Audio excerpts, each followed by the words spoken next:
Assalamualaikum warahmatullahi wabarakatuh.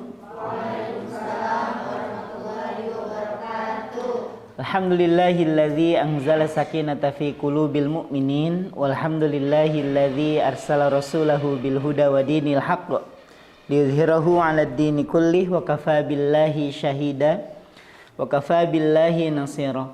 Asyhadu an la ilaha illallah wa asyhadu anna Muhammadan abduhu wa rasuluh la nabiyya wa la rasula ba'dah. Allahumma shalli wa sallim ala nabiyyina wa habibina wa maulana Muhammadin wa ala alihi wa ashabihi wa man tabi'ahum bi ihsanin ila yaumiddin, amma ba'd. Alhamdulillah wa syukrulillah teman-teman sekalian, pada kesempatan sore hari ini Allah kembali mengumpulkan kita dalam keadaan yang baik, sebaik perasaan teman-teman sekalian hari ini, dan mudah-mudahan tempat berkumpul kita pada kesempatan sore hari ini menjadi tempat perkumpulan kita yang di dalamnya ada keberkahan, ada kemudahan untuk setiap urusan kita, dan ada doa-doa yang akan senantiasa Allah ijabah. Amin ya rabbal alamin. Karena ciri-ciri di antara orang yang baik itu cirinya adalah dia mudah ditemukan di tempat-tempat yang baik. Gitu ya. Jadi orang baik itu mudah ditemukan di tempat yang baik. Dan begitu pun halnya sebaliknya. Orang yang buruk itu dia akan lebih mudah ditemukan di tempat yang buruk. Sebagaimana halnya saat kita mencari lalat misalnya, ya kita udah kebayang di mana nyari lalat gitu ya. Dan seperti halnya saat kita ingin mencari kupu-kupu, berarti kita sudah kebayang nih nyari taman di mana gitu. Nyari tempat yang indah, yang hijau, yang ada bunga-bunganya gitu ya. Jadi sesederhana itu memahami bahwa orang beriman juga sama. Orang beriman, orang yang baik itu dia akan ditemukan di taman-taman surga. Dia mudah ditemukan di tempat yang baik, dan biasanya dia akan berkumpul juga dengan kumpulan yang baik. Dan hari ini teman-teman sekalian, kita akan ngebahas sebuah tema yang mudah-mudahan ini bisa mencharge keimanan teman-teman sekalian dan juga saya tentunya. Supaya apa? Supaya kita menjadi hamba-hamba Allah yang kalaupun dia harus kepleset gitu ya, harus kepleset kemudian jatuh ke dalam kesalahan, itu tidak larut dalam kesalahan. Karena kita sadar betul bahwa manusia itu gak ada rasa-rasanya kecuali baginda Nabi ya, dan orang-orang yang memang sudah Allah pilihkan. Tidak ada manusia yang ketika lahir sampai kemudian wafat itu lurus saja keadaannya gitu. Jadi yang kesehariannya itu sholat, tilawah, ke masjid, pulang gitu. Gak pernah gosip dengan tetangga. Gak pernah tertarik dengan gosip yang dihadiahkan oleh admin Lambe Turah misalnya. Itu kayak gak ada ketertarikan aja melakukan dosa. Kan keren ya kalau ada orang model kayak gitu. Ada gak di sini angkat tangan?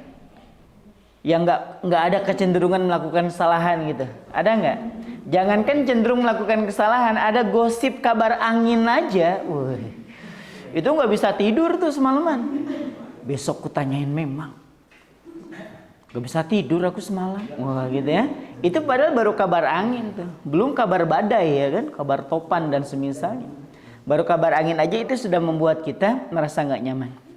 Nah, fungsinya sebagaimana Allah Subhanahu wa taala menyampaikan, fadzakir fa inna dzikra tanfa'ul mu'minin.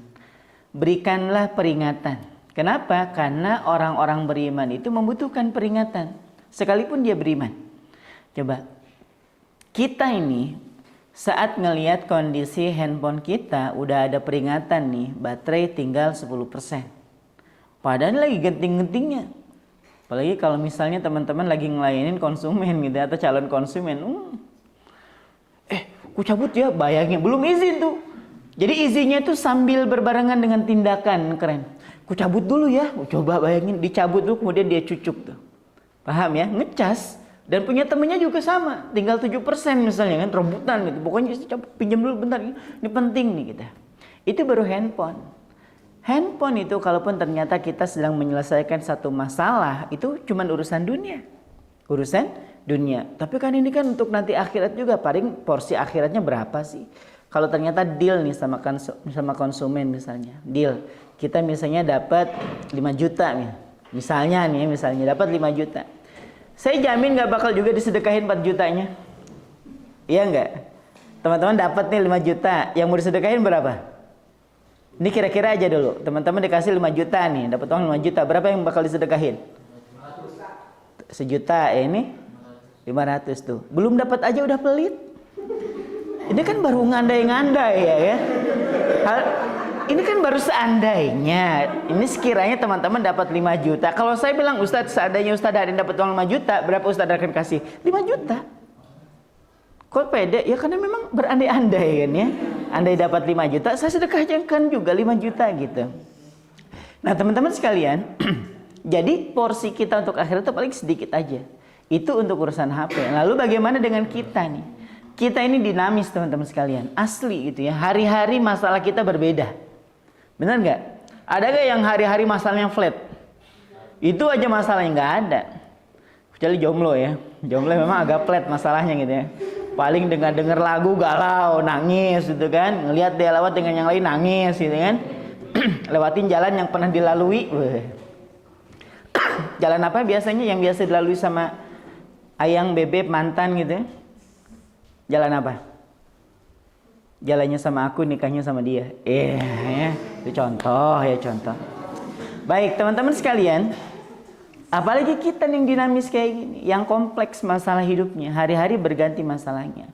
Biasanya, teman-teman pernah ngelihat nggak? Misalnya ada kendaraan baru nih, baru keluar nih.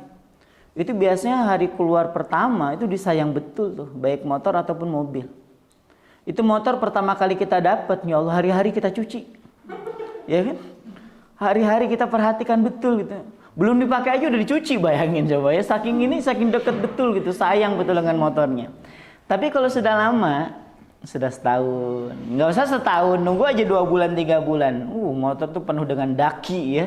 Motor tuh penuh dengan kotoran, penuh dengan noda dan dosa ya. Nah, itu baru kendaraan. Nah, apalagi kita nih yang setiap hari bergerak pasti punya banyak masalah. Nah, biasanya baterai karena sering dipakai dia akan melemah. Begitupun halnya saat jiwa kita itu tidak diisi dengan kebaikan, itu melemah. Nggak apa-apa, misalnya Ustaz, saya tuh kayaknya kayak percuma deh ikut pengajian. Kenapa? Sepengajian nih bisa ketawa, terus bisa ngecas iman, terus nanti ngedrop lagi. Gitu kan? Coba angkat tangan yang hafal materi saya bulan lalu. Padahal baru 2 minggu kan ya sebenarnya. Ada yang apa? Enggak juga. Enggak usah jauh-jauh gitu ya. Enggak usah jauh-jauh. Yang pekan kemarin gitu. Yang pekan kemarin Ustaz mengisi kemudian masih hafal materinya ada? Enggak juga gitu. Tapi apakah itu sia-sia? Enggak, karena kata Allah apa? Memang sifat dan watak manusia itu memang perlu diingatkan berulang-ulang. Perlu diingatkan berulang-ulang. Jangan pernah teman-teman menyangka orang melakukan kesalahan itu kesalahan yang baru sekali kemudian udah ditobati nggak melakukan lagi, nggak juga. Ada kalanya dia jatuh ke dalam kesalahan yang sama. Contohnya apa? Ngomongin orang kan. Ini memang nggak bisa hilang kayaknya, justru menjadi tradisi ya dari mulai lahir sampai kemudian akan meninggal. Itu ngomongin orang itu menjadi suatu topik yang selalu happening ya. Pokoknya kalau udah ngomongin orang, masya Allah gitu ya. Dan itu terjadi lagi nanti, ya Allah saya kok bisa ngomongin orangnya, besok gitu lagi. Ya Allah kenapa tadi saya ngomongin orang lagi? Padahal itu udah tahun ketiga ya, ngomongin orang yang sama misalnya tuh. Jadi kita yang penting dan perlu untuk untuk diingatkan kembali. Nah maka bersyukur di tempat ini ada fasilitas, ada wasilah kita diingatkan kembali. Kalaupun ternyata ilmu yang kita dapatkan itu nggak kerasa nih hari ini, ada kalanya nanti terasa tuh. Kapan? Kayak terserah Allah nanti. Mungkin Allah akan kasih saat kita memang benar-benar membutuhkan. Karena tidak setiap ilmu kita butuhkan. Ya kan? Teman-teman dulu mungkin gak paham tentang ilmu ekonomi gitu ya. Pas lagi belajar di SMK. Atau dulu waktu kuliah belajar ekonomi. Tapi kayaknya apa sih yang dipelajari itu? Gak ngena juga sebenarnya. Tapi ketika ada waktunya itu ilmu itu dibutuhkan gitu lah. Nah termasuk halnya ilmu agama seperti ini. Setiap minggu teman-teman diingatkan tentang akhirat. Lah karena memang kita mau kemana coba? Abis di dunia mau kemana? Ke akhirat. Dan di akhirat pengennya di mana duduknya? Di surga. Coba. Maka penting diingatkan. Nah hari ini kita akan sama-sama sharing tentang satu tema berkenaan dengan apa? Tinggal selangkah ke surga ataupun ke neraka. Nah ini jadi tinggal selangkah. Ini perlu diingatkan kembali supaya apa? Supaya menjadi pengingat buat kita yang hari ini masih bergelimang dosa. Dan juga menjadi pengingat buat yang hari ini ngerasa sudah deket banget sama surga. Ya. Saya nih Ustaz, saya tuh nggak sholat aja kayaknya udah surga. Ngeri nih. Ini ciri-ciri orang pujungan ya. Kayaknya saya kalau nggak sholat tuh kayaknya udah masuk surga. Ustaz. Kenapa? Saya tahun kemarin umroh. Terus ya kan sholat di Masjid Nabawi itu seperti halnya sholat ya 1000 kali lah ya di Indonesia. Jadi saya masih deposito, ngeri ya. Saya masih nyimpen lah ya. Kalaupun saya nggak sholat 2 tahun masih cukup lah nutupi. Nggak kayak gitu konsepnya ya. Jadi konsep sholat di Masjidil Haram, Masjid Nabawi sekalipun berlipat pahalanya bahkan 10.000 kalau di Masjidil Haram, itu bukan berarti sholat sekali di sana kemudian boleh meninggalkan sholat di sini selama 10.000 kali sholat, bukan. Nggak kayak gitu konsepnya. Nah, tinggal selangkah ke surga ataupun ke neraka. Bersandarkan pada hadis Nabi Sallallahu Alaihi Wasallam dari sahabat Abi Abdurrahman, Abi Abdurrahman, tahu nggak Abi Abdurrahman? Abi Abdurrahman itu sebutan untuk Abdullah bin Mas'ud, ya Abdullah bin Mas'ud radhiyallahu anhu. Suatu hari Nabi Shallallahu Alaihi Wasallam bercerita tentang keadaan manusia. Jadi kan saat itu belum ada USG kan? Di zaman Nabi udah ada belum alat USG? Jangankan alat USG, listriknya aja nggak ada. Nah jadi gimana para sahabat itu bisa mengetahui gitu ya? Ini sudah bulan keberapa? Ini sudah pertumbuhannya seperti apa? Ya yang ngalir gitu aja. Paling diperintahkan sama kalau bahasa kita dukun ya, dukun beranak, dipegang bayinya, oh udah tumbuh nih, udah gerak dan seterusnya. Karena emang nggak ada alat USG. Tapi Nabi Shallallahu Alaihi Wasallam itu mendapatkan wahyu. Kok wahyu? Iya, karena memang Nabi itu tidak pernah berbicara gitu ya, tidak pernah menyampaikan suatu hal kecuali berdasarkan wahyu. Jadi nggak atas dasar keinginan beliau gitu ya. Pokoknya ini ya kayak saya sih, menurut saya nggak kayak gitu. Jadi memang ketika Nabi ditanya tentang apapun hal itu, ditanya sama orang tentang masalah darah haid, Nabi nggak langsung jawab. Padahal Nabi punya istri. Nabi tahu darah haid, darah kotor. Tapi kan ketika Allah menyampaikan dan diabadikan, yas'alunaka 'anil mahid, ditanyakan kepada engkau wahai Muhammad tentang apa? Tentang darah haid. Allah yang ngasih jawaban. Katakanlah bahwa itu adalah darah yang kotor. Maka fa'tazilun nisa, jauhilah para wanita atau istri-istri itu dalam keadaan haid. Jadi nggak boleh berhubungan. Untuk masalah haid aja Nabi nggak langsung jawabin langsung. Paham ya? Jadi menunggu wahyu. Nah Nabi menyampaikan di hadapan para sahabat, inna ahadakum, sesungguhnya siapapun di antara kalian nih kata Nabi, la yajma'u khalquhu fi batni ummihi arba'ina yauman nutfah. 40 hari kalian itu di awal-awal nih saat orang tua kalian melakukan hubungan badan, 40 hari yang pertama kondisi kalian itu dalam bentuk sperma yang menggumpal. 40 hari yang pertama. Jadi ketika selesai melakukan hubungan badan suami istri ya, masuk ke dalam rahim, itu 40 hari yang pertama kalian masih dalam bentuk apa? Sperma yang menggumpal. Itu namanya nutfah. 40 hari itu. Gak main-main perjuangannya. Jadi yang lahir ini adalah para juara. Bisa bertahan 40 hari kok, gak main-main. Berenang ya di dalam, kalau teman-teman pernah nonton film-film biologi gitu kan. Ada sperma tuh pada jalan gitu kan. Ada yang ngesot. Ada yang lari, ada yang males-malesan ya. Yang hidup segan mati tak mau nih, calon jomblo nih gitu. Calon orang yang sering patah hati di sini nih.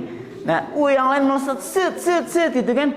Po nggak lari kah? Duluan aja kan gitu ya. Udah nggak ada harapan hidup lah nih yang belakangan nih. Orang tuh lari-lari tuh. Jutaan bahkan ya, bayangin. Coba saya nggak ngebayangin itu jutaan sel tuh kayak mana dalam perut itu. 40 hari yang pertama itu bertahan dalam bentuk apa? Sperma yang menggumpal. Summa yakunu mithla dzalika 'alaqah. Kemudian 40 hari yang kedua. Berarti berapa hari itu? 80. Di 40 hari yang kedua kalian sudah dalam bentuk darah yang menggumpal. Alaqah itu sesuatu yang menempel. Ini misalnya dinding rahim. Ya, dinding rahim nih. Kan ada ovum ya. Kemudian dibuahi tuh. Dibuahi. Nah, terus kalau sudah dibuahi, nanti sperma tadi kayak makan gitu ya, kayak memakan ovum itu jadi bareng lah, nyatu. Udah nyatu nih ovum dengan sperma, maka dia akan nempel. Nah, biasanya kalau pas di USG udah mulai kelihatan tuh titiknya. Entah itu sebulatan kecil, itu namanya apa? Alaqah. Apa namanya? Alaqah. Jadi 40 hari yang kedua. Summa yakunu mithla dzalika mudghatan. Terus 40 hari yang ketiga, kalian nih kata Nabi, di dalam rahim-rahim ibu-ibu kalian itu sudah dalam bentuk mudghah. Tahu mudghah? Embrio. Apa? Embrio. Itu 40 hari yang keberapa? Berarti kalau di total berapa hari? 120 hari. Kalian sudah dalam bentuk embrio. Jadi kalau teman-teman pengen penasaran nih, apa sih embrio? Embrio itu janin yang sudah ada kepalanya, udah ada kedua tangannya, kedua kakinya, tapi masih ada ekornya. Coba cek masih ada nggak? Ya cek dulu, siapa tahu kan nggak ada Ustaz, pasti nggak ada Ustaz katanya. Ayo, 40 hari yang kedua, yang ketiga itu kalian dalam bentuk mudghah, janin, tapi masih ada apanya? Ekornya. Nanti dia akan mengerucut, masuk, dan itu nanti akan jadi tulang ekor. Oke. Di 40 hari yang ketiga ini, teman-teman sekalian, saat kita sudah menjadi mudghah, ini perkara bukan perkara main-main. Tadi sudah kita jumlahkan harinya, 40 kali 3 sama dengan 120 hari. Kita konversi jadi bulan. Jadi berapa bulan? 3, 4 bulan. Pernah dengar ada istilah 4 bulanan? Nah, nggak pernah. Pasti belum pernah hamil. Nggak tahu. Atau pasti belum jadi suami ya. Kalau jadi suami paling nggak pernah dengar walaupun nggak melakukan. Tapi pernah dengar ya. Ada tetangga ngundang untuk acara apa? 4 bulanan. Dulu nih, saya bisa sampaikan langsung nih. Ini ada rekamannya nih. Bisa jadi bukti digital ya. Saya ingin sampaikan bahwa saya dulu adalah orang yang paling anti dengar kata-kata 4 bulanan. Saya nggak bakal pernah datang. Orang udah tahu gitu. Jangankan 4 bulanan, yasinan aja saya nggak pernah datang. Ya. Dengan kata yasinan tuh alergi gitu kan. Nah sampai kemudian ternyata, kenapa sih orang-orang tuh sampai mengadakan acara 4 bulanan, gitu ya? Ngundang tetangga kiri kanan, saudara jauh dipanggilin untuk syukuran 4 bulanan. Dulu saat belum tahu ilmunya, masih sombong dengan ilmu yang dimiliki, pujungan lah ya dengan ilmu yang sedikit gitu. Sampai kemudian Allah memberikan satu kebaikan melalui para masyayikh, orang-orang yang soleh, orang-orang yang udah dalam banget ilmu syariahnya. Disampaikan tentang masalah ini. Kenapa sih orang-orang Indonesia itu sampai membuat acara bukan cuma di Indonesia loh ya. Di Malaysia juga sama. Dulu waktu saya ngambil S1 di Brunei juga sama gitu. Ada acara 4 bulanan ada. Ternyata di Asia nih, kurang lebih di Asia selama penduduknya muslim itu kenal dengan Islam 4 bulanan. Ternyata 4 bulan tuh bulan yang sakral ternyata. Kenapa? Diceritakan di sini kan ya, 40 hari yang ketiga. Jadi istilah 4 bulan tuh dari sini nih. Kenapa sampai orang-orang tuh ngundang tetangga kiri kanan, saudara jauh untuk berkumpul di rumahnya untuk mendoakan? Karena ini adalah masa-masa genting. Kok bisa Ustadz? Ya. Apa kata Nabi selanjutnya? Setelah bentuk kalian dalam keadaan mudghah 40 hari yang ketiga tadi itu, di bulan yang keempat ya. Bulan yang keempat, apa kata Nabi? Wa yursalul malak. Allah mengutus malaikat. Untuk apa? Fayanfukhu fihi ruh, untuk ditiupkan ruh kepada janin tadi. Ini di bulan yang keberapa? Bulan yang keempat. Nih teman-teman sekalian, saya punya teman, istrinya tuh dokter spesialis. Ya, istrinya dokter spesialis anak. Kurang paham apa masalah masa subur, namanya dokter spesialis. Kurang paham apa masalah gizi, masalah yang harus dilakukan oleh pasangan, dilahap habis orang bidangnya. Gitu. Tapi Allah tidak kunjung memberikan keduanya ini keturunan. Coba. Dicek nih dua-duanya, dicek. Bagus dua-duanya. Nggak ada masalah. Ovum oke, sperma juga baik. Akhirnya nge-share di grup. Mohon doanya ya, kami akan ke Surabaya. Untuk apa? Melakukan operasi bayi tabung. Tahu bayi tabung? Bayi masukin ke gentong, kemudian tunggu, nah nanti jadi dia kayak eng gitu kan yang keluar dari batu ya, gitu. Jadi bayi tabung, boleh nggak? Boleh. Syaratnya tadi dia sperma dan ovumnya dari pasangan suami istri yang sah. Jangan seperti kasus melakukan operasi bayi tabung di Singapura. Orang Jawa nih, pas lahir anaknya bule. Padahal asli mama ibu bapaknya pale, ibunya bule. Iya kan? Pasangannya pale, bule.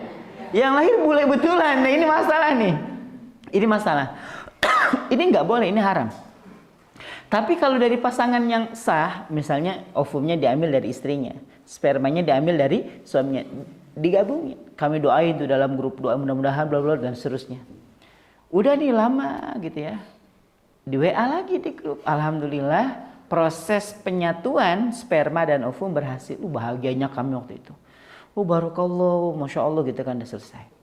Lama nggak ada kabar, nge-share. Innalillahi wa inna ilaihi raji'un. Nampaknya Allah belum menitipkan amanah itu kepada kami. Kenapa? Keluar lagi. Kenapa bisa keluar? Karena Allah tidak tiupkan ruh di dalamnya.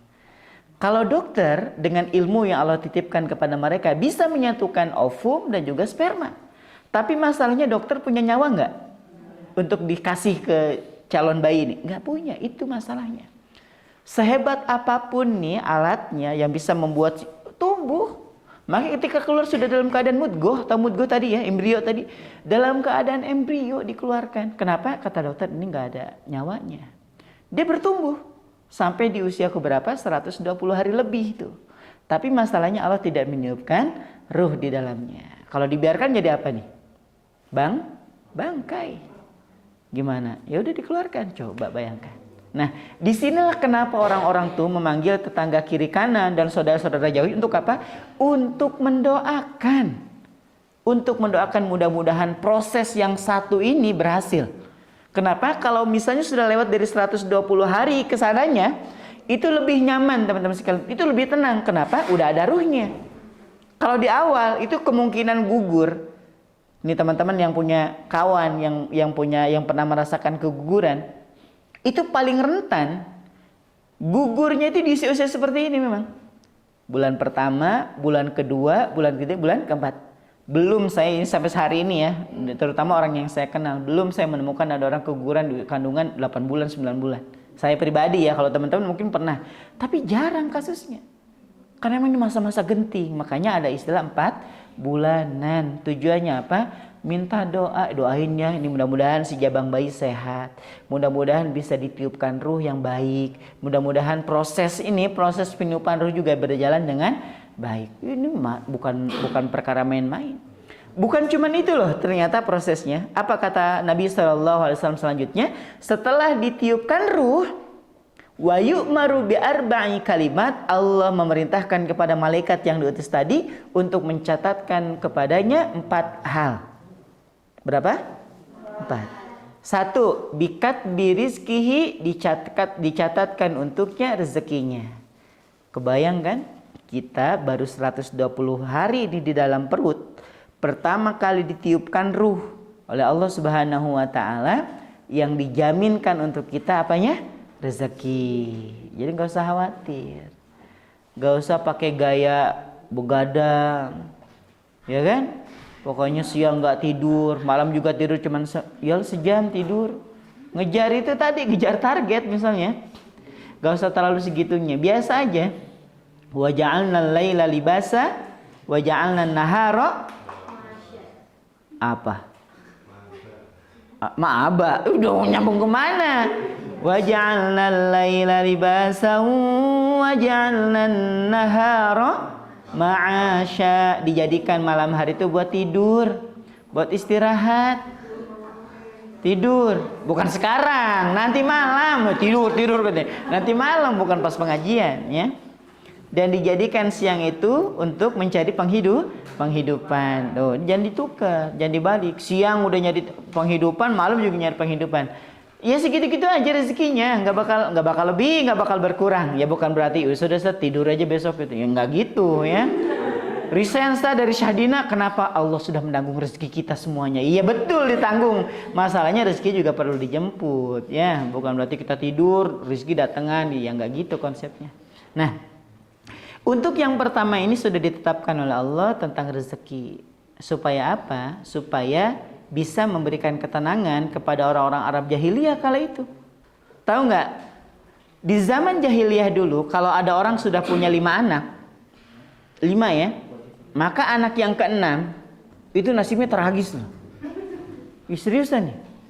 Kalau nggak dikasihkan ke orang, itu dikubur hidup-hidup atau dibunuh. Kebayang kan? Ini nih, misalnya ibu-ibu di sini mama baru melahirkan. Anaknya dibawa dong ke depan rumah. Ini yang mau punya anak nih, yang punya anak ambil gitu kan ini. Ya Allah. Jadi kayak ngasih jualan-jualan gitu kan. Kamu dari mana? Dari Syam. Mau anak gak? Mau, bawa aja nih. Dan ibu-ibu di dalam masih dalam keadaan, ya Allah masih berdarah-darah di dalam. Gak ada urusan. Dikasih aja ke orang. Tuh, itu nasib anak keberapa? Ke-6. Ustaz, ada nggak ayatnya? Ada. Makanya di sini ditegur oleh Allah Subhanahu wa taala, wala taqtulu auladakum khasyata imlaq. Janganlah kalian membunuh anak-anak kalian karena khawatir miskin. Jadi ada ternyata. Allah udah ngingetin kalian takut miskin sampai anak kalian dikasih ke orang sampai bahkan dibunuh. Kenapa ya Allah? Nahnu narzuquhum wa iyyakum. Karena sesungguhnya kami, kata Allah, yang memberikan rizki kepada mereka dan juga menanggung rizkimu, gitu loh. Jadi kamu punya anak 5, 6, 7, 8, sampai 12 bahkan, itu nggak ada ngaruhnya terhadap rizki yang telah ditetapkan sebelumnya. Jangan pernah ngebayangin gini nih, teman-teman nikah nih. Nanti kalau kita punya anak gimana ya? Kalau kita, nikah aja belum, udah bayangin kita ya kan? Nanti kalau kita gitu ya, alah, ya halu namanya itu ya. Gak mau nikah, kenapa? Nanti kalau nikah rezeki kita berkurang. Gini gambarannya. Misalnya nih, teman-teman rezekinya 100. Perempuan rezekinya 100. Jadi pas menikah jadi berapa? 200. Tambah anak satu lagi jadi berapa? 300 gitu loh memahaminya. Bukan berarti setelah anak lahir kemudian rezeki kita jatuh nih ke anak. Enggak gitu. Kenapa? Kita lahir dengan membawa catatan rezeki. Anak yang terlahir juga telah lahir dengan membawa catatan rezekinya. Jadi nggak usah khawatir punya anak berapapun, mau 5, 6, 7, nggak ada masalah, nggak mengurangi sedikit pun. Dan Allah buktikan di awal-awal anak kita lahir. Coba yang datang bawa bedak, itu bedak sampai anak sudah punya anak lagi belum habis, gitu ya. Ini pupur tuh belum habis, pas udah tahun 2009, bayangin coba, ini udah 2023 tuh, pupur belum habis. Pas baru lahir pulang ke rumah ada yang bawain popok, ya kan? Ada yang bawain minyak angin, minyak angin udah tua berarti ya. Minyak tolak angin lagi. Minyak telon, iya gak usah ngegas. Telon, iya minyak telon. Ya minyak telon, ya sabar ya di sini mah sabar. Ustadz Agus aja sabar di sini ya. Nah teman-teman sekalian yang dirahmati Allah Subhanahu Wa Taala, jadi dibawain tuh. Itu baru lahir loh. Kebayang kan? Baru lahir. Jadi jangan pernah ngebayangin nanti gimana masalah udah ditanggung sama Allah. Udah ditanggung. Oh ternyata itu loh kenapa orang-orang sampai mengadakan 4 bulanan. Ini masa-masa genting. Masa ditiupkan ruh dan masa ditetapkan baginya berapa? 4 hal. Satu apa tadi? Rezeki. Yang kedua, wa ajalihi, catatkan untuknya ajalnya. Ini nih. Ajal ini yang nggak bisa dimaju-majukan dan nggak bisa ditunda. Nggak bisa. Besok aja lah malaikat, mau tahajud dulu nanti malam gitu kan. Udah mau dicabut nih, nego dia dengan malaikat. Gitu. Bisa nggak? Nggak bisa. Atau dipercepat. Bisa nggak? Live IG. Kamu tega ninggalin aku. Aku sayang banget sama kamu. Sambil live minum sabun. Belum tahu ya, nanti cek mungkin masih ada di YouTube itu. Dia live IG, minum sampo, bukan minum sampo. Saya waktu ditampilkan ada yang ini bunuh diri, Ustaz, katanya kayak gini. Lihat, kenapa Ustaz? kelamaan. Ya pakai sampo kan lama ya kan. Yang lebih cepat kan ada gitu. Ini bukan ngajarin lah ya, bukan ngajarin. Kalau sampo itu kan ya Allah, coba lihat di peringatan di sampo. Kalau tertelan, minum air kan gitu ya. Jadi maksudnya masih ada penawarnya. Coba misalnya pembersih kloset misalkan cepet gitu kan. Itu lantai aja bisa putih, ya kan, bisa bersih. Sama kalau diminum sama kita tuh, Wipol misalnya, ini sebut merek ya gitu kan, bisa disensor ya. Diminum itu bisa bersih tuh. Nyawa-nyawanya bersih. Nyawanya bersih, nggak ada yang hilang gitu.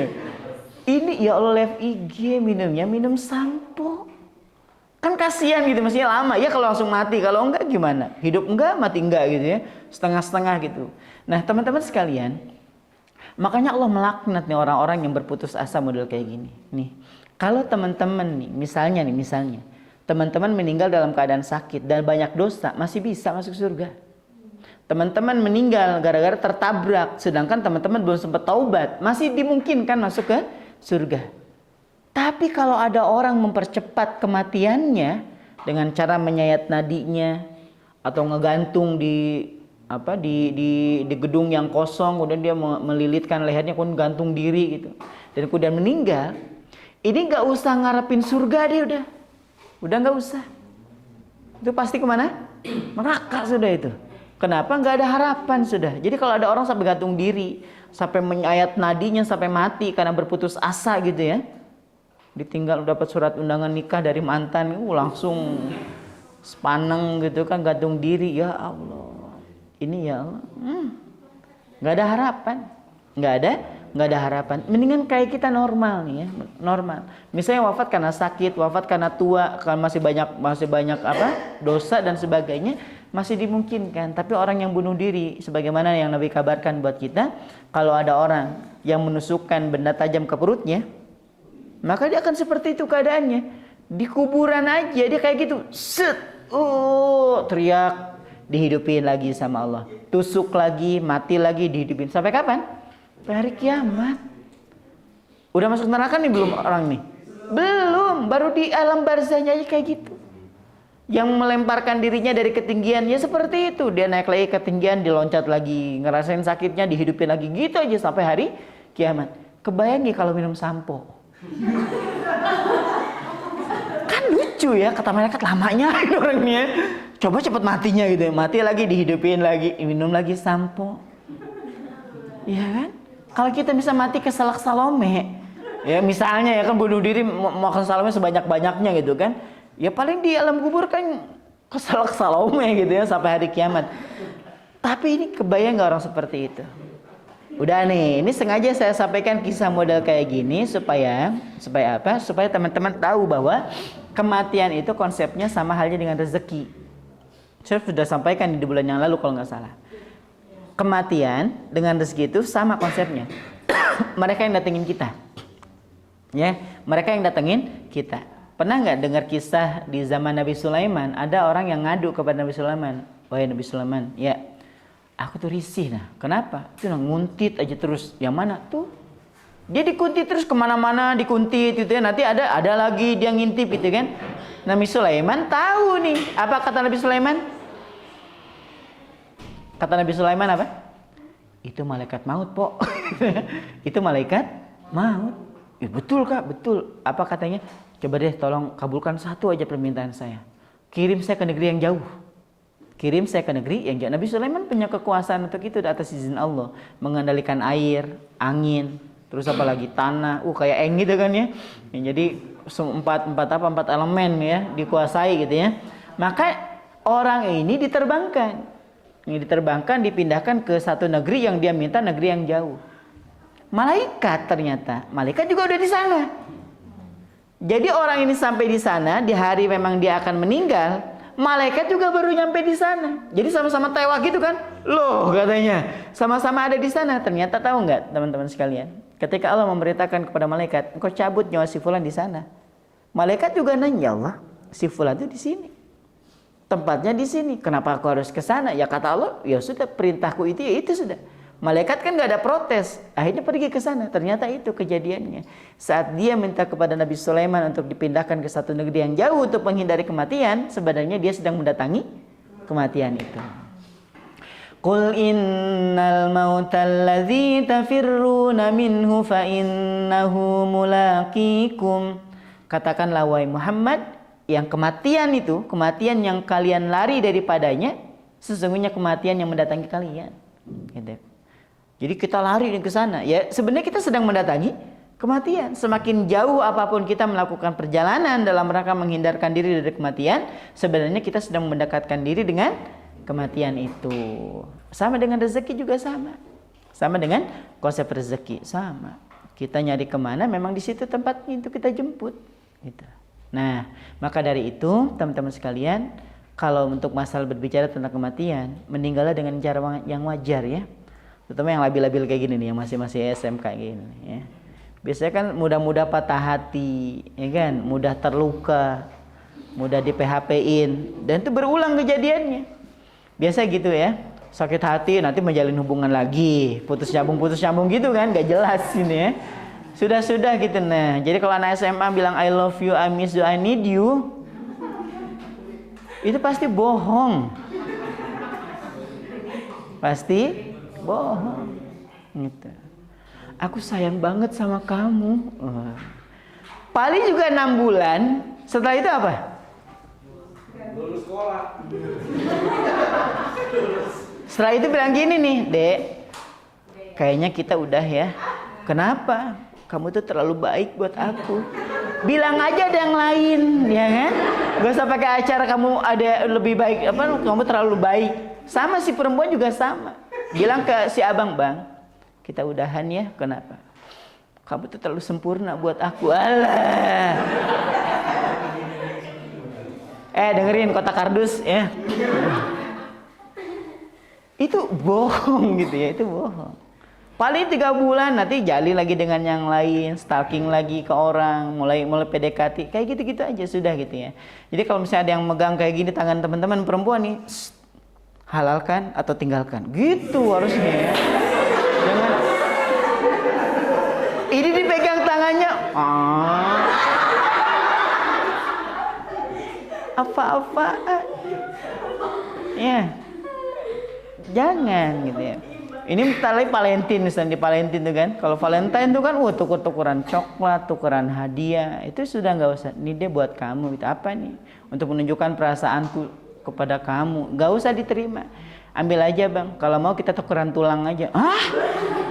Maksudnya dia? Ya kamu jadi tulang punggung aku, dan aku jadi tulang rusuk kamu. Nah ini baru tukeran tulang tuh keren, ya. Gak usah dipraktekin, masih sekolah juga ya. Bisa. Baik, kita lanjutkan ya. Itu yang keberapa? Yang kedua, yang ketiga. Yang ketiga, wa amalihi, amal perbuatannya. Amal perbuatan dicatat tuh. Amal-amalannya udah ada catatannya. Dan yang terakhir apa? Sa'idun aw syaqiyun. Bahagia dan sengsaranya. Nah, udah nih dijelasin nih. Itu di 40 hari yang ketiga, di bulan keempat teman-teman sekalian. Di bulan keberapa? Keempat. Udah selesai belum? Belum ternyata. Nabi masih memberikan tambahan lagi, karena Nabi juga tahu bahwa sahabat pasti bertanya-tanya tentang masalah takdir kan. Itu kan tadi sudah jelasin nih, bahagia dan sengsaranya sudah dicatat. Kalau memang orang sengsara ngapain juga bekerja ya kan? Toh juga pasti sengsara kan gitu, pasti kan ya pertanyaannya. Nabi lanjutin, apa kata Nabi? Wa inna ahadakum, dan sesungguhnya siapapun di antara kalian itu la ya'malu bi'amali ahlil jannah. Ada nih. Ini saya bocorin ya, nggak usah bilang-bilang ya. Kata Nabi nih, ada di antara kalian itu yang amalan hariannya adalah amalan ahli surga. Tahajud tiap hari, ya kan? Duha tiap pagi, tilawah Al-Quran sehari 1 juz, sedekahnya tiap pagi, bahkan punya gerakan sedekah subuh. Ya seperti teman-teman di Syadinalen lah gambarannya ya. Cie gitu kan, ujung-ujungnya neraka. Seriusan nih. Hatta ma yakunu bainahu wa bainaha illa dhira. Saking solehnya nih orang, saking baiknya, jarak dia dengan surga itu tinggal segini nih. Sahasta itu selangkah. Ini kan sahasta segini nih, dari ujung apa ini? Jari sampai dengan siku. Kalau kita ngelangkah berapa langkah kira-kira? Selangkah. Tinggal selangkah dia ke surga. Itu surga itu udah kangen berat dengan orang model kayak gini nih. Tinggal selangkah. Fayasbiqu alaihil kitab, tapi ternyata takdir atau catatan Allah telah mendahuluinya. Wa ya'malu bi'amali ahlin nar, di penghujung hayatnya udah mau di garis finish nih. Ini kan amalan hariannya adalah amalan ahli surga. Hobi banget dengan kebaikan. Pokoknya kalau kita ngeliat dia, ahli surga tuh kayak gitu sudah bentuknya. Kayak gitu memang sudah. Gitu. Udah kenal banget nih orang baik betul gitu ya. Bahkan kata Nabi, jarak dia dengan surga tinggal segini. Tapi ternyata catatan takdirnya berkata lain. Di penghujung hayatnya udah mau finish nih orang.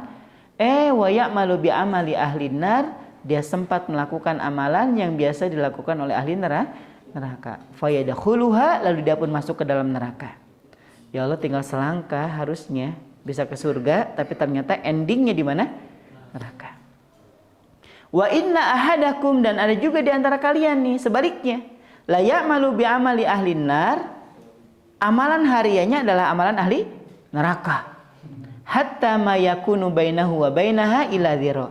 Saking buruknya ini orang, jarak dia dengan neraka tinggal sehasta, tinggal selangkah. Ini orang gak usah lari ke neraka, bersin aja udah masuk neraka nih orang. Hasim, udah kepalanya masuk tuh kan. Tinggal segini. Apa kata Nabi? Fayasbiqu alaihil kitab, tapi catatan takdirnya lain. Apa itu ya Rasul? Wa ya'malu bi'amali ahlil jannah, di penghujung hayatnya dia sempat melakukan amalan ahli surga. Fayadkhuluha, lalu dia pun masuk ke dalam surga. Ini kalau kita boleh gambarin nih. Kita ngelihat ada orang yang buruk banget gitu. Orangnya buruk. Kita sampai berani mengatakan, ini ahli neraka kan ini orang gitu. Emang udah buruk betul gitu. Nah dari sini kita belajar nih teman-teman sekalian.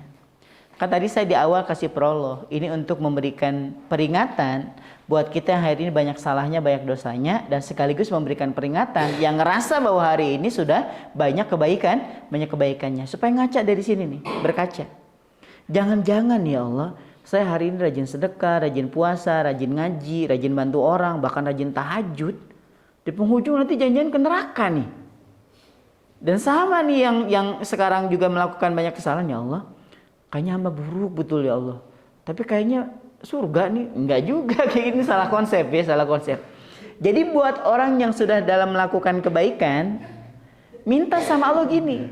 Kenapa? Karena orang itu biasanya mudah sombong kalau berkenaan dengan kebaikan. Gak ada orang sombong gara-gara keburukan. Ada nggak? Gak ada. Semalam po, abis zina gue. Ada nggak? Jangankan untuk dosa, nilai aja nilai. Ada nggak orang nilainya misalnya nilai pengumuman dapat nilai 3. Dipoto, udah di-share, alhamdulillah. Dapat 3. Ada nggak sebahagia itu? Enggak. Karena memang fitrahnya orang itu kalau baik itu pasti akan nge-share yang baik-baik. Alhamdulillah bisa sujud panjang di sepertiga malam. Yes. Gak apa-apa ya. Biasanya kasih hashtag apa hashtagnya? OTW surga. Yes. Gak apa-apa. Ini ciri-ciri orang buang perangai itu memang kayak gitu ya. Sudah mau ke akhirat aja pikirannya ya. Itu biasanya udah gak lama biasanya. Biasanya gak lama ya biasanya. Ini biasanya. Baik teman-teman sekalian. Nah karena memang fitrahnya dan ini juga menjadi godaan. Orang itu akan mudah bangga, mudah terperosok kalau dia itu hobinya melakukan kebaikan. Benar kamu kemarin umroh. Sudah gak usah cerita. Sudah gak usah cerita aku kemarin umroh. Tapi dia sendiri ngomongnya kencang betul. Ya kan ngomongnya gitu. Karena memang gak ada orang tuh bangga dengan keburukan, yang ada tuh orang bangga dengan kebaikan. Termasuk orang-orang yang sudah baik. Dia melihat orang lain, astagfirullahaladzim. Kok ada ya orang Islam yang buruk kayak gitu? Hati-hati nih. Hati-hati. Paham ya? Nah, kesimpulannya apa kesimpulannya? Kesimpulannya, sebaik apapun manusia, atau kita deh, sebaik apapun kita, selama kita ini bernama manusia, masih dimungkinkan untuk melakukan kesalahan. Masih dimungkinkan melakukan dosa. Masih bisa dimungkinkan untuk kepleset selama kita masih hidup. Paham? Dan seburuk apapun kita, selama kita masih hidup, itu masih dimungkinkan untuk mendapatkan ampunan. Selama dia masih hidup. Kenapa? Jarak seseorang dengan surga itu bergantung pada akhirnya. Begitupun halnya jarak dia dekat dengan neraka pun itu dimana dilihatnya di akhirnya. Dalam satu peperangan, ketika sahabat memuji keberanian si fulan ini, wahai Rasul, si fulan tahu nggak kenapa? Dia tuh menebas leher-leher musuh. Itu kayak nggak ada takutnya. Sat situ. Dan dia ditemukan dalam keadaan terbunuh. Apa kata Nabi setelah dikabarkan bahwa ini adalah ahli neraka? Nabi sedih. Apa kata Nabi? Tapi dia termasuk salah seorang dari yang akan menghuni neraka. Kaget sahabat. Kebayang nggak ada sahabat yang maju di medan perang, dia maju dengan gegahnya tuh. Ternyata di penghujung hayatnya kata Nabi dia bilang apa? Beliau bilang ini salah satu di antara orang-orang yang akan menghuni neraka. Kenapa ya Rasul? Diceritakan. Apa masalahnya coba? Dia itu dalam keadaan tertombak, kena panah, kena sabetan pedang. Itu sakit dalam keadaan sakaratul maut. Dia nggak kuat, diambil pedang, dia tusuk dirinya. Paham ya? Jadi dia matinya bukan karena mati perang, tapi mati bunuh. Tinggal segini ke surga, tinggal segini nih. Sakit, kena tombak, kena panah, diambil pedangnya. Mati dia. Kalau sebentar aja dia tahan sebentar aja. Surga. Tapi ternyata di penghujungnya kemana? Neraka. Itu gambarnya. Selama kita ini masih hidup dan bernama manusia, kalau dia baik masih dimungkinkan melakukan kesalahan. Kalau dia buruk masih dimungkinkan untuk melakukan kebaikan. Tuh poinnya. Nah, Ustaz gimana Ustaz? Apakah di zaman sahabat gak ada yang nanya? Ada kelanjutannya. Dari sahabat Ali bin Abi Thalib radhiyallahu anhu. Ketika mendengarkan hadis itu, ada sahabat nanya, afala nattaqil ya Rasulullah? Kalau gitu kenapa kita nggak tawakal aja wahai Rasul? Ya kan? Kita nggak usah sholat aja hari ini, bener nggak? Nggak usah asar, nggak usah maghrib. Kenapa nggak sholat maghrib teman-teman di Sadina? Kalau takdir kita baik Ustaz, kita surga. Ngeri nih. Udah ngeri, udah pelajarannya udah jauh betul, kejauhan ini lebih tepatnya. Udah jauh betul. Ngapain Ustaz kita sholat? Kalau memang catatan takdirnya neraka. Tuh. Ini salah dalam mengambil kesimpulan. Kesimpulannya ada dijawab sama Nabi. Apa kata Nabi? I'malu fakullun muyassarun lima khuliqalahu. Beramal saja kalian. Lakukan amal kebaikan yang baik, yang banyak. Kenapa ya Rasul? Fakullun muyassarun lima khuliqalahu. Karena seseorang itu akan dimudahkan menuju takdir yang telah Allah tentukan untuknya. Kalau ada takdir yang baik nih, maka dia akan dimudahkan melakukan kebaikan. Tapi kalau ada takdir yang buruk nih, yang sudah menanti, sudah ada su'ul khotimah, ada azab kubur, ada neraka yang sudah merindukan, maka dia pun akan lebih mudah melakukan keburukan. Nah, tinggal diraba sama kita nih takdir kita nih. Ya Allah, kayaknya. Kok kayaknya lebih mudah melakukan keburukannya dibanding kebaikan ya Allah. Maafkan saya. Gitu tuh harusnya. Terus tapi kalau kita ngerasa sudah kita raba nih ya Allah, selama setahunan ini rasa-rasanya saya lebih mudah melakukan kebaikan dibanding dengan keburukan ya Allah, istiqomahkan hamba sampai nanti hamba meninggal. Harusnya gitu. Jadi yang baik minta diistiqomahkan, yang buruk minta untuk dirubah. Paham ya? Fa'amma man a'ta wattaqa wa saddaqa bil husna fasanuyassiruhu lil yusra. Adapun orang-orang yang memberi, bersedekah, ngasih kebaikan, wattaqo, kemudian dia bertakwa, gitu ya. Wasaddaqa bil husna, dan dia membenarkan, ya Allah, saya tahu nih uang yang saya sedekahkan nanti ada balasannya. Salat yang saya lakukan ada pahalanya, kebaikan yang saya lakukan ada pahalanya. Dan dia membenarkan tuh, saya yakin ya Allah ada kebaikan nanti di sana. Maka Allah akan memberikan dia kemudahan. Tapi kalau sekarang aja udah pesimis, Allah sedekah nggak jadi kaya juga. Allah tahajud nggak juga dikabulin doanya. Allah duha nggak juga dimudahkan rezekinya, gitu aja pesimis jadi orang. Maka dia pun akan dimudahkan menuju keburukan. Gitu ya. Jadi kalau ada yang nanya, kalau gitu kita tawakal aja. Nggak gitu. Apa kata Nabi? Beramal aja dulu. Kenapa? Orang yang takdirnya baik akan dimudahkan menuju kebaikan. Tapi kalau dia ada takdir yang buruk, dia pun akan mudah melakukan keburukan. Tapi kalau sudah ngerasa nih kok nggak enak ya Allah perasaan, ya udah tinggal ditobati. Tapi kalau udah ngerasa enak merasa nyaman dalam ketaatan, ya tinggal minta diistiqomahkan sama Allah. Wallahu a'lam bishawab. Kalau ada yang tanyakan dipersilakan. Ada? Ayo. Ya rekor nih kalau ada yang nanya nih. Belum pernah ada yang nanya soalnya, ayo. Silakan. 3. Jangan nanya, Ustaz saya selangkah ke surga atau ke neraka ya Ustaz. Jangan ya. Saya juga nggak tahu. Saya juga nggak tahu terhadap nasib saya nanti di akhirat. Ya. Silakan. Ayo. Masalah rezeki boleh. Masalah umur juga boleh. Tapi jangan diraba masa depan ya. Minta Ustaz rabakan masa depan saya. Masa dukun ya. Silakan.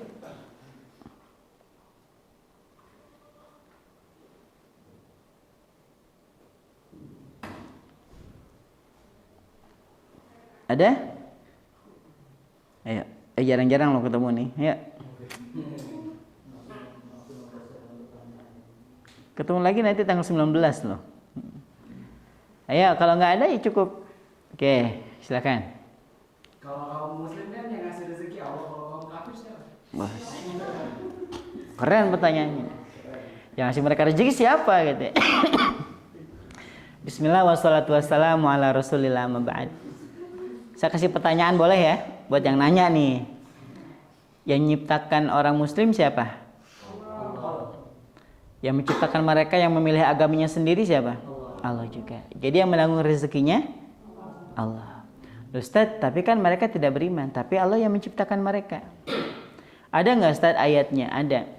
Wa ma min dabbatin fil ardi illa 'ala Allahi rizquha.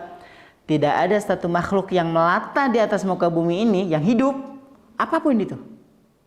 Illa 'alallahi rizquha, kecuali telah ditanggung rezekinya oleh Allah. Siapapun dia, mau beriman, mau kafir, manusia, hewan, tumbuhan, selama dia hidup, Allah yang nanggung rezekinya. Jadi saat kalau mereka bekerja, dapat rezeki enggak? Dapat. Kalau mereka memberikan manfaat, kebaikan kepada orang, dapat enggak balasannya? Dapat. Contoh, ada yang tanya, Ustadz, gimana dengan yang lagi viral itu? Pengobatan viral, tahu ya. Kita sebut bisa Ibu Dayak, Ida Dayak ya, Ibu Ida Dayak. Dia kan nggak beriman, Ustaz. Apakah dia tetap dapat rezekinya? Apakah dia akan dapat pahala? Di sini bedanya. Orang beriman dengan keimanannya, setiap kebaikan yang dilakukan akan berbuah pahala. Ya, pahala. Uangnya dapat, pahalanya dapat. Itu bedanya. Sedangkan orang-orang yang tidak beriman kepada Allah, ya, yang tidak beriman kepada Allah, balasan atas kebaikannya dapat nggak? Dapat. Mau beriman mau nggak, dapat dia. Contoh dokter ya, dokter. Dan dia non muslim, dapat nggak rezekinya dari dia memberikan manfaat kepada orang? Dapat. Tiap bulan dia dapat gaji, dapat tunjangan, belum dapat semuanya. Tapi pahala nggak. Itu aja bedanya. Jadi orang Islam ketika dia bekerja bukan cuma dapat gaji, tapi juga dapat pahala. Sedangkan orang-orang yang non muslim, dia bekerja dapat gaji tapi tidak dengan pahala. Itu aja bedanya. Tapi yang nanggung rezekinya siapa? Tetap Allah, ya, tetap Allah. Wallahu a'lam bishawab. Bagus pertanyaannya ya. Yang lain satu lagi sebelum saya tutup. Kalau ada, silakan. Teman-teman di Syahadina ada? Gak ada? Baik, alhamdulillah ya, mengurangi beban berarti ya untuk berpikir ya. Terima kasih banyak ya. Ini teman-teman ya, suruh nanya mikir, suruh mikir malah nanya ya. Ayo, jangan dibalik ya.